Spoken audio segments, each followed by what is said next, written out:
Ngithanda ukubingelela kuso sonke isizwe sabensundu konke amagumbi amane omhlaba, empumalanga, entshonalanga, enyakatho, eningizimu, wonke amagumbi amane omhlaba. Ngisithi abantu mabaphile ngokubana mina nganikezwa amandla okuphilisa abantu. Anginikezwanga amandla okujaha, nganikeza amandla okusebenza ngendlela idlozi lingitshela ngayo. Ngisithi masiphileni bantu bakithi. Mina ngisebenza umsebenzi wami wesintu ngokuzikhandla. Angisebenzeli ukujaha, angisebenzeli ukuthi ngidlule emuntwini ngibe ngisebenza omunye. Njengobhilida okwazi umsebenzi wakhe, mina ngiyasinikeza isikhathi sami sokubana ngimakhele umuntu into yakhe abe nokujabula nakusasa. Kathi-ke ngithanda ukubeka lokho ukuthi mangabe ngithe iza esigodlweni esikudingayo ukuthi uze esigodlweni, noma ngabe uye wathi ufuna ukuthunyezela izinto wafaka imali yakho, mangubiza esigodlweni ufanele ubuye esigodlweni ngoba kusuke kukhona engifanele ngikwenzele khona. Ngisuka amadlozi angibonisa ukubana ngikwenzele khona. Ngokubana umsebenzi wesintu mina angiwenzi ngenhliziyo, ngiwenza ngokulalela abantu abadala, ngiwenza ukulalela amadlozi.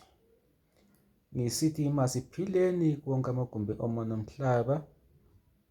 Noma ngabe kade uhamba usizo ungalutholi, mina bantu bakithi nginaso isineke sokubana usizo lolo olufunayo oludingayo, noma ngabe uphehlelwe amanzi amnyama, ngikunikeze lolo sizo. Ukwazi nawe ukuphila njengabanye abantu, ukwazi ukuphila ingane zakho zingalali ngendlala, ukwazi ukuphila nokuthi noma ngabe ulala ingane zakho zingasali sezithuka isidumbu sakho sithi ubaba noma umama wayeyinja. Ngokubana kuwukuthi mhlambe vele from emveni lapho ozelwe khona kwakunezinkinga. Mina ngisebenzela ukunqamula la maketango, ngisebenzela ukunqamula lezo zinkinga osuke nazo abazali bakho ababengaphumeleli, bethi noma bezama izinto noma besebenza bengasange baluthole ukuphumelela ngoba babethola imali iphunyuka. Kodwa-ke mina muntu wakithi ngiyakwazi ukuthi lelo ketango ngilinqamule ngoba isineke nginaso. Ngidinga futhi umuntu onesineke ekusebenzeni kwami. Ungangijahi ngoba nami ngisebenza ngajahile, ngisebenza ngilalela ukuthi amadlozi akini athini. Ngisebenza ngilalela ukuthi idlozi lami nami lingitshelani ngawe. Lokho abangitshela khona yikho ngikwenzela khona. Ngisithi bantu bakithi philani konke amagumbi amane omhlaba. Ngidedisa izinkemba, ngidedisa amanzi amnyama phezulu kwempilo zenu. Angizukwanda ngamazwi, kodwa kula mahlombe ami ngiphethe amadoda amabili. Amadoda ayimpiliso, amadoda ayimpiliso kimi nami, amadoda ayakho impiliso nakuwe. Yikho ngisithi nawe ungakwazi ukwenza kwenzeke ngala madoda amabili engizokunikeza wona. Ngoba mina ngithanda ukwenaba kakhulu, nginaba kancane. Nokuthi izinto ngizenza njani, ngizenza nobani, ngizenza kuphi, lokho angeke ngikwenabe. Mina engikunabayo yilokho ukuthi ngikunikeza usizo uba nawe ukwazi ukuphumelela, ukwazi ukujabula. La madoda amabili ngikhuluma ngawo nje muntu wakithi ukuze uma ufuna ukusebenzela ngiyabolekisa. Ngobolekisa-ke uyahamba uyosebenza ngawo for 3 months kuphela. Hamba uyosebenza ngawo for 3 months. Hamba uyosebenza ngawo for 3 months le madoda. uthole impumelelo. And then ngiwabolekisa njengo-5,000 kule 3 months-ke mayelokhu kusebenzela ngenyanga umuntu wakithi uyangibhadala u-20,000 for 3 months ukuthi uyaletha amadoda ami. Ngoba okuyikuthi u-20,000 lo ngenyanga kufanele ungilalelisise kahle. Kunabantu abangalalelisisi kahle. Ngenyanga ayakwazi ukunikeza imali engango-350,000.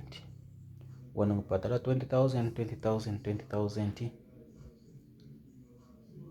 ngenyanga for 3 months ukuthi siyaletha amadoda ami.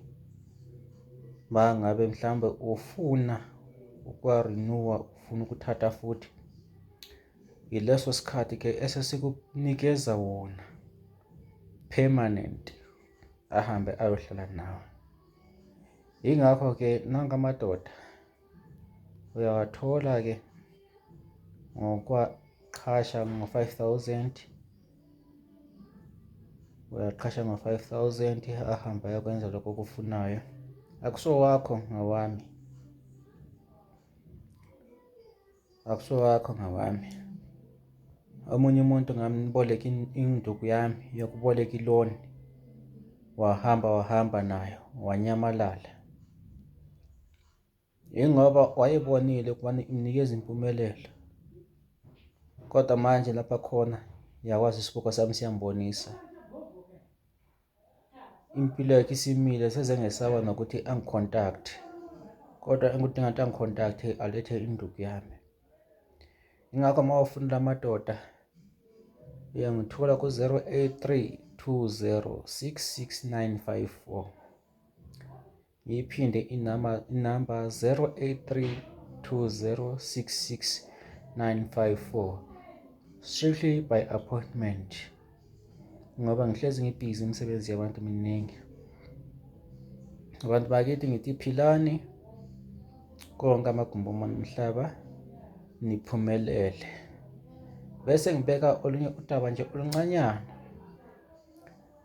Ikhona imali ongayithola overnight. Imali ongayithola overnight uyaphatha u-2,500 wenkanyiso, uphathe no-500 rand wakho, sibe sikwenzele leyo mali ya overnight. Siyabe sosebenza 500 rand wakho uhambe nawo same time.